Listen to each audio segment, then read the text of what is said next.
everybody. It is my great pleasure today to moderate the 11th session of the European Journal of Cardiovascular Nursing Journal Club. My name is Jelena Čelutkienė, and I come from Vilnius University from Lithuania. I'm a heart failure cardiologist, and I'm very pleased today to be joined by the researcher from Columbia University, Kathleen Hickey. And it is my great pleasure to present her paper, which we'll discuss today. And this is the paper about clinical and gender differences in heart transplant recipients in the new heart study. So I would like to ask Kathleen first to give us a short introduction to this paper. What was the idea to make this research, and what were the main findings of your group? Please, Kathleen. Okay, thank you. Well, I'm delighted to be here, joining you from New York on this sunny morning, and this is my first Google Hangout, so very exciting. So really, this study or this paper is a result of a 5-year NIH-funded study that just completed with the National Institute of Nursing Research here in the United States. And the primary aim of our overarching study was to examine ECGs, 12 lead ECGs in a post-transplant cardiovascular population. And what we were hoping to do is really to look and find a non-invasive biomarker that could predict rejection. As this audience is aware, many biopsies go on. This is, a lot for patients, for families to undergo. And so if we could find some kind of signal or hint within the ECG that would be an early marker of who might be rejecting, we could intervene in a more timely, effective, and efficient manner. While we were gathering all of this data, one of the things that kind of jumped out in our databases, and I should say this is data that's collected at 3 major transplant centers in the United States: Columbia University, the UCLA, the University of California in Los Angeles, and the University of California in San Francisco, is that there was clearly some clinical and gender differences. And so to explore that a little more in this paper, we looked at all the data. It was an observational cohort of the New Heart study, and we looked at really our recipients that had been transplanted at all 3 centers in regards to gender, but also their coexisting risk factors. So their hypertension, their lipidemia, their prior history of heart failure, and we looked at that, and we found that the men were older, as one would think. They had more coexisting risk factors: diabetes, high cholesterol, high blood pressure, a history of smoking, and so forth. And the women were more likely to experience moderate or severe allograft rejection when they were hospitalized, when they came into the hospital, that is. And we felt that this was something that was interesting. Certainly there's different reports in the literature about men versus women, and we can get into that discussion later. But we found it interesting that less women were being transplanted, which has been kind of across the board, I guess you would say, although that is improving in the new era of transplantation and some revisions to the US criteria. But we also found these risk factors, and we wanted to report on them. And I think future work really requires a deeper dive into those particular reasons. Thank you very much, Kathleen. It is really very interesting and provocative paper. And to make practical implications from this paper also is a very complicated question related to many ethical questions again. Let me start from these comorbidities that you detailedly examined in your research. You mentioned that Charlson Comorbidity Index may help to guide the transplant candidate selection process. Right. And in our center, which also participates in the transplant program, we really are not used to look at the comorbidities as the complexity. We usually just consider separate comorbidities. So maybe you could describe how it is really practically being used, the score index in your centers. Right. Right. So we used it, it's something really used in the clinical arena, so I should kind of clarify there. But in the study, we did collect it, as part of this research. And I think it's interesting because it certainly is a widely used tool. It reports on things like MI and heart failure and diabetes and renal disease. So I think one of the things, and certainly the Charleston may not be the end-all be-all perfect for this population, is some kind of really thorough risk assessment of individuals before they, undergo their transplant. Like, what is their potential risk of mortality? Are they better perhaps with an LVAD as a destination therapy? These conversations aren't happening in that really detailed level, I think, up front. And then gathering data on other risk factors that may create, if you will, a risk stratification tool is where I could see the future directions going. Certainly we do the same thing. We look at their duration of their heart failure, are they ischemic, are they dilated, so on and so forth, as other centers do. But I think taking into account all the other, and really the person as a whole, variables that make them who they are and their risk, and hopefully their success for a transplant, has to be considered in the future. So maybe this index could be a guide for a future risk stratification tool that will be a little bit more complex, a little more geared towards a heart failure type patient, maybe a particular score for a woman and their risk versus a male and so forth. And I think that our today's discussion and your raised ideas actually may mean in the future that maybe in this some index for selection we could even include more variables, and specifically these gender and also ethnic differences. So this is the idea which has to be investigated maybe in the future. Yeah. Yes. Yeah, I agree with that. And I think there's just so much more that we need to learn. And as transplants aren't a really, 3,000 roughly in the US per year, 4,000, let's say, 3,000 males, 1,000 females. We need to really dive deeper into that data and work with our European colleagues as well and get a really comprehensive mechanism in place to evaluate these important questions. Kathleen, I really am very interested in the main results of your study. Is it completed? Do you have already data on this ECG tool as an early marker or helpful in the diagnosis of rejection? Yeah. So we are analyzing the data. We did complete enrollment. It will be presented at the American Heart Association meeting this November in California.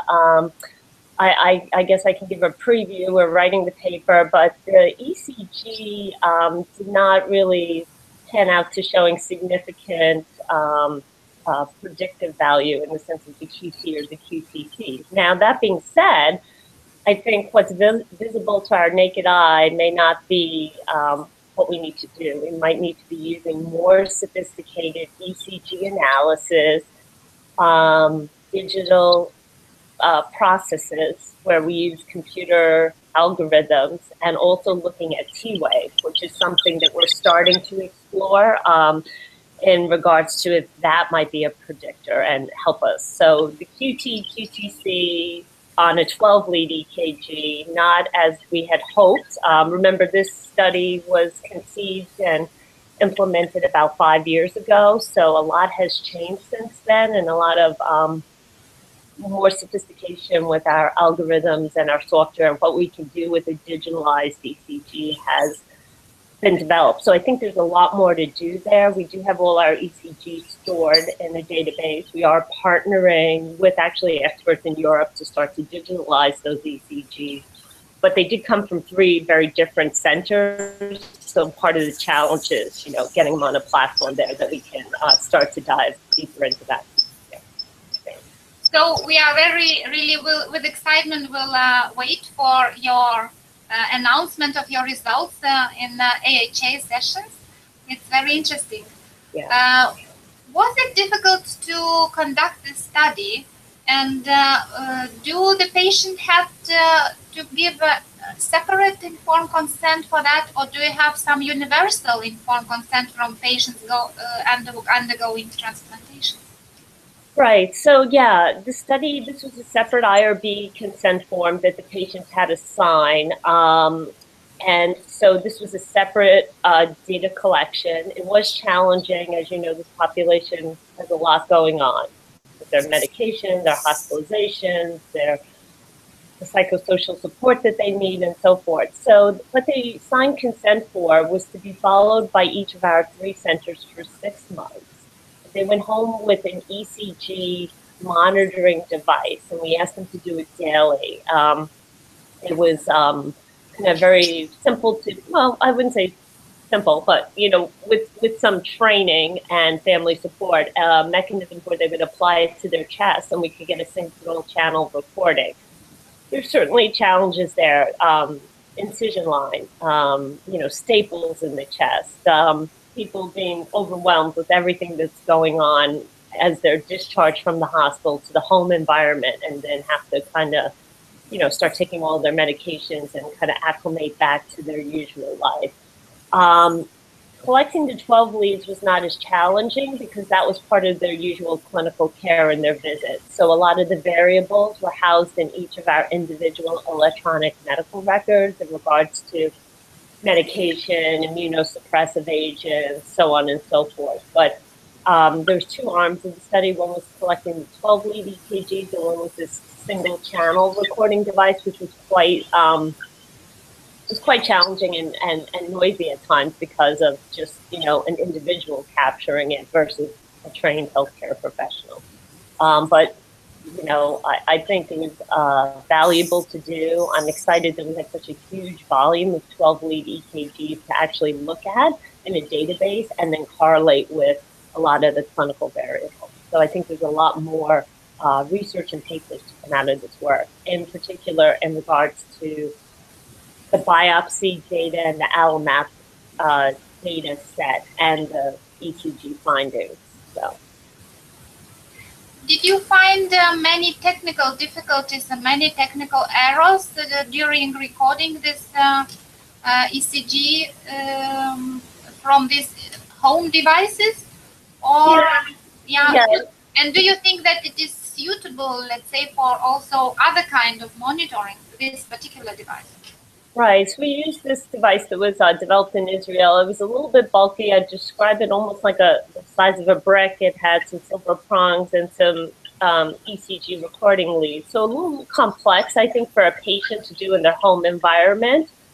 I currently have a R01 grant that I'm using the LiveCore device, which is very simple, easy to use on an iPhone, where patients can use their fingertips or hold it to their chest wall. And it gets an EKG, which then goes via Bluetooth to a provider, to a portal where a clinician can look at that. That I found has been really easy to use because people are using their phones, technology, and they're more familiar. Again, kind of the time period when this study was conceived and what was available for us to use was very different. Certainly in the future, I could see the utility of our new mobile health technologies in the transplant home to improve patient-provider communication, to transmit real-time data. So let's say a patient's at home, they're feeling dizzy, palpitations, whatever the case may be, that would be a nice way to deliver to a transplant center in a timely manner what's happening with their cardiogram, and then the clinician practitioner could make recommendations. Especially given the distance where patients live in relationship to their maybe hub of care for their transplant. Yeah. Yeah, these details are also very interesting and very important for a broad field of telemonitoring studies. Yeah. So let's talk about rejection now a little bit. Okay. So this is, indeed, it was absolutely surprising for me to find that these gender differences in the frequency of the rejection episodes. And I think that you checked, is it reported actually for the first time, these findings? Yeah, so what we did in our New Heart study was we captured rejection through their medical record, through the biopsy data, you know, the classic classification system. So 1A up to, you know, 3B, and we captured that as well as what their providers, obviously we weren't directing clinical care, did in regards to medication adjustments, admission to the hospital, immunosuppressive therapies, and so forth. So that was interesting. We found, yeah, so the rejection rates actually, I don't know if we reported that out here in this paper. Let me just see, because we have a couple of papers that we're writing all at once here. So yeah, so the rejection rates were captured that way, and that will be part of actually the main paper. But the women were hospitalized for acute rejection more frequently, and that was about 15% versus 6% in this particular paper. And they had more hospitalizations, so that's across all 3 centers. They had more hospitalizations recorded in our research study for rejection. Now that could be like for monitoring by their physicians, a positive biopsy, numerous reasons, but again, not impacting us as researchers on their clinical care. This was made by their providers. And they had a average hospitalization for what was classified in the medical record of acute rejection was higher, you know, 0.2% versus 0.8%, and that was statistically significant. So the women had a greater odds of this. Odds ratio was 2.35, and just looking at the paper here. And mortality, although that didn't differ significantly by gender, these women were being hospitalized more. It would be very interesting to check this trend or this significant difference in a larger registry. So yes. Is it possible to extract this kind of data from other registries like Scientific Registry of Transplant Recipients, or maybe you know any other source?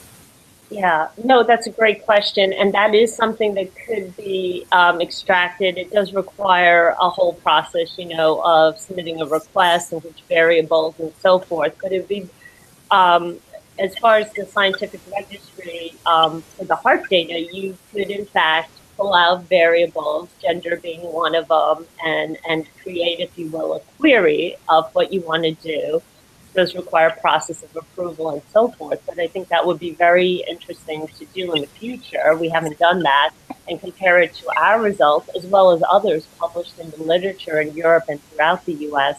to see what differences exist there. So I think that's a good idea, as well as your own European system has variables on gender and so forth that could be looked at to see if trends differ between the U.S. and Europe, for example. There's many questions, I think, there that researchers in the transplant field can really, you know, dive into.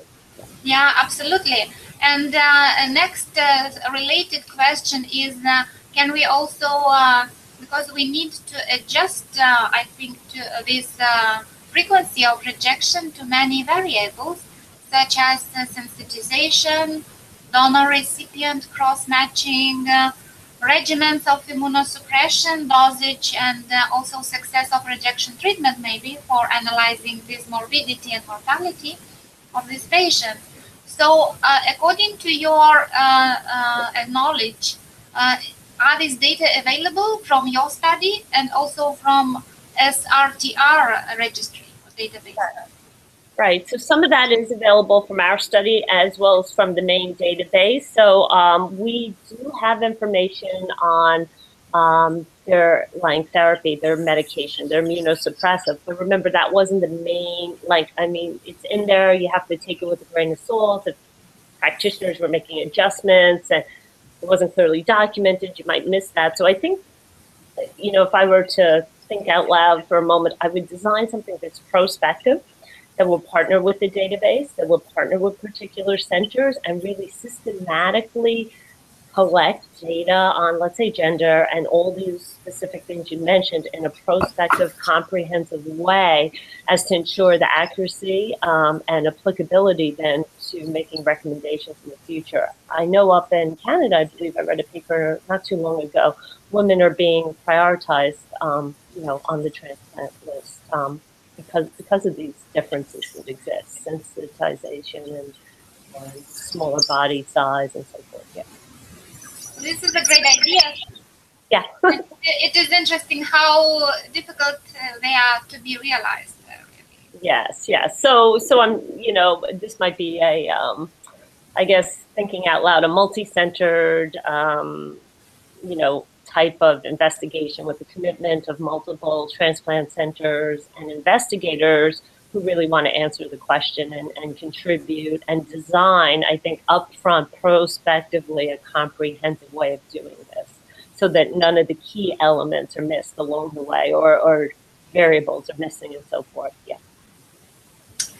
Thank you. So we have very important signals about this gender difference. Okay. And we really need, in order to imply it somehow in our practice, we really need to understand better what are the reasons for that, because so far they're not very clear. To my opinion, men and women transplant recipients represent rather different heart failure etiology. And we know it also from other publications and from practice.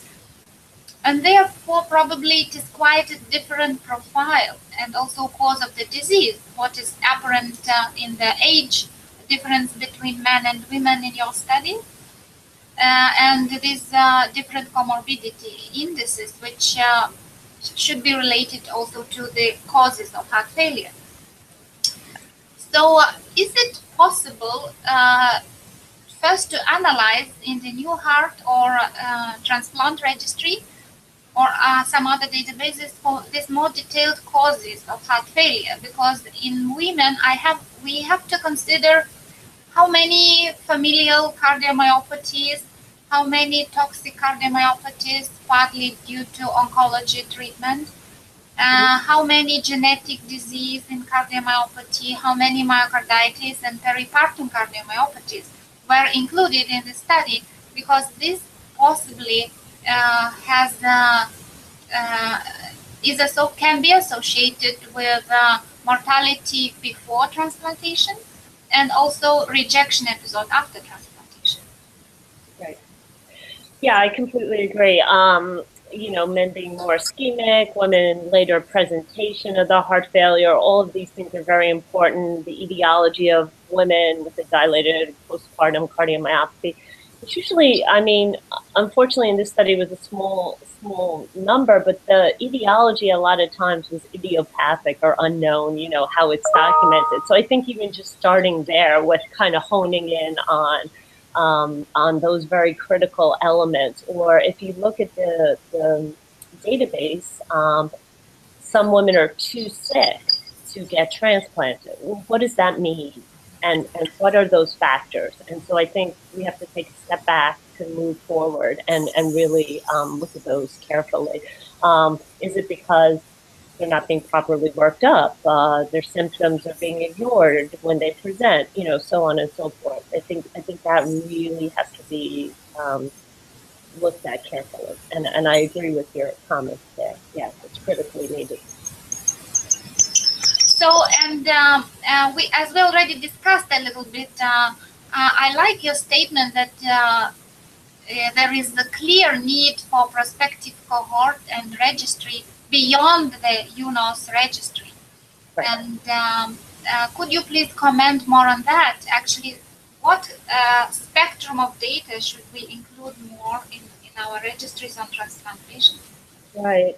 So UNIS is great, but I think the real world clinical practice that we all live in and the things that we see with our patient population is not always captured. And so you brought up the genetic etiology, the postpartum, all of that and the symptoms that people are presenting at and what age and when and how are women's symptoms different than male symptoms. And kind of diving into that and really collecting, with, again, a series of investigators, highly motivated and interested, a registry that's comprehensive across the major transplant centers, not only in the U.S., Canada, European, to really,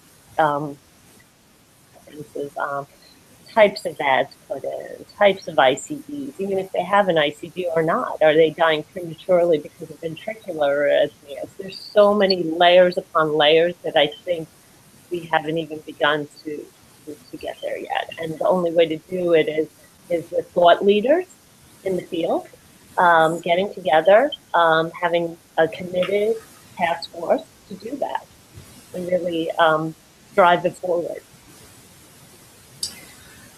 Yes. Now I would like to switch to quite philosophical questions. It is about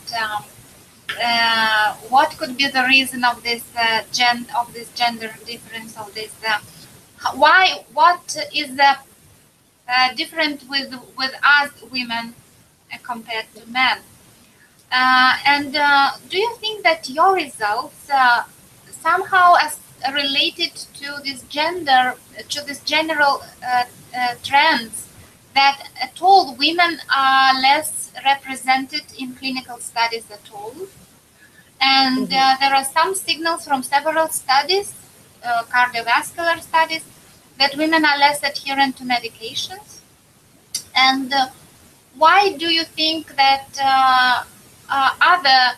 what could be other reasons except of this particular clinical profile of these heart failure patients on transplant list that are related to this less representation of women in our heart transplant patients?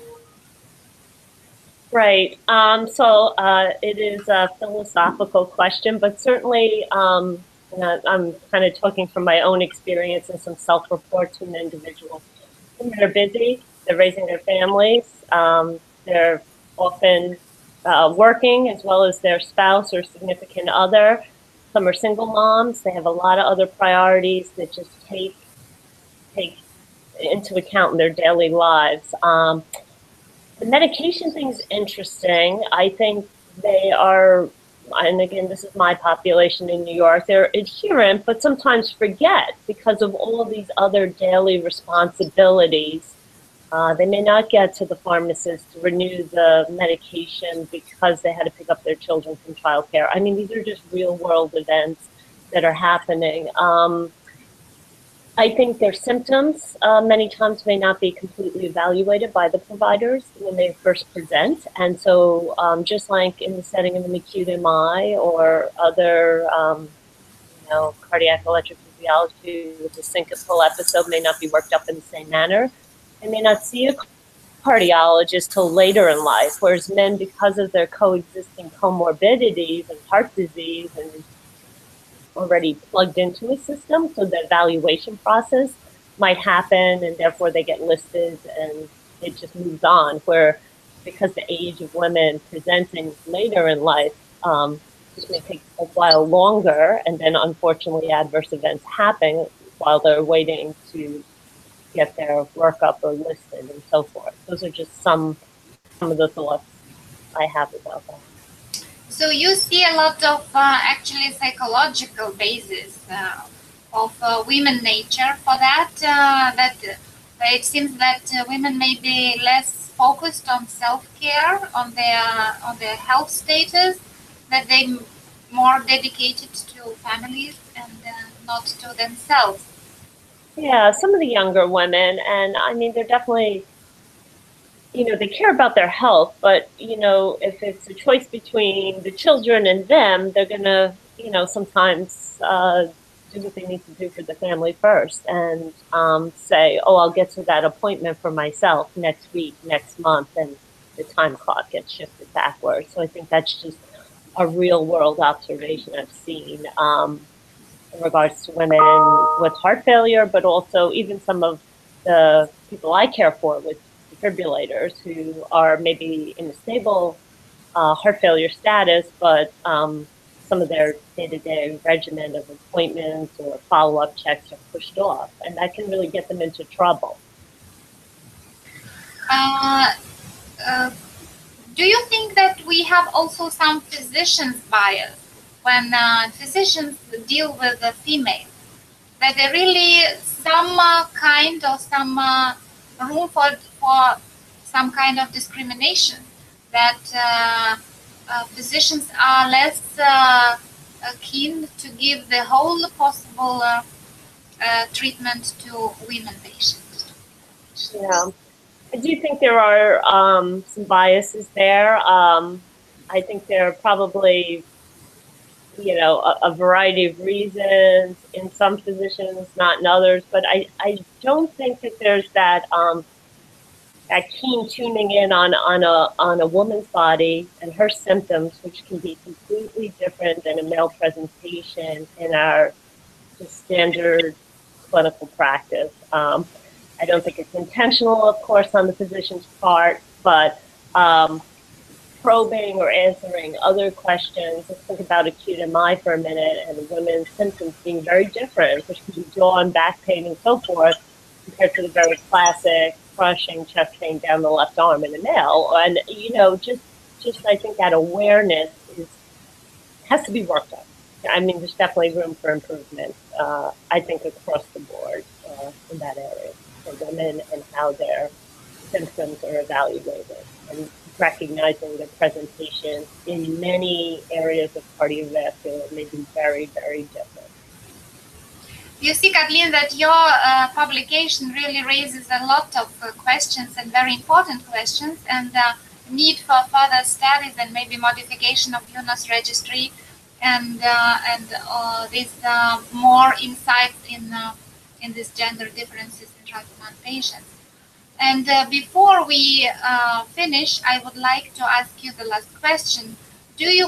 How do you see the role of nurses in this possible discrimination field, and maybe they could combat somehow or be these positive heroes in the story?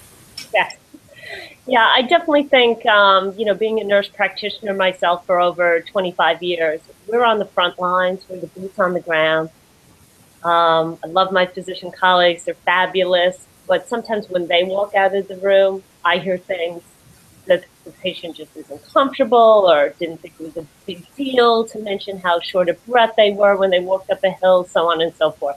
I think that's a prime area where nurse scientists, researchers can engage, capture in a very systematic way evidence to move the field forward in regards to symptom presentation, duration, things from the qualitative reports of patients, and then quantifying that with various measures that are being done in the clinical practice. So I definitely think that level of trust is there.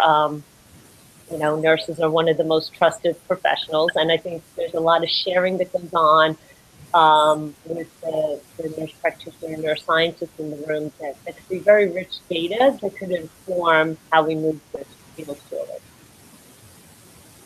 Thank you very much, Kathleen. It was really exciting to discuss with you, and thank you for sharing this your very interesting ideas. And of course, thank you so much for publishing your results in European Journal of Cardiovascular Nursing.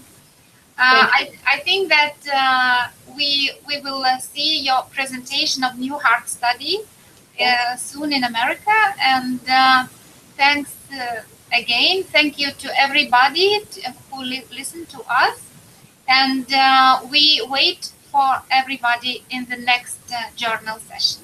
Thank you very much. Thank you. Bye-bye.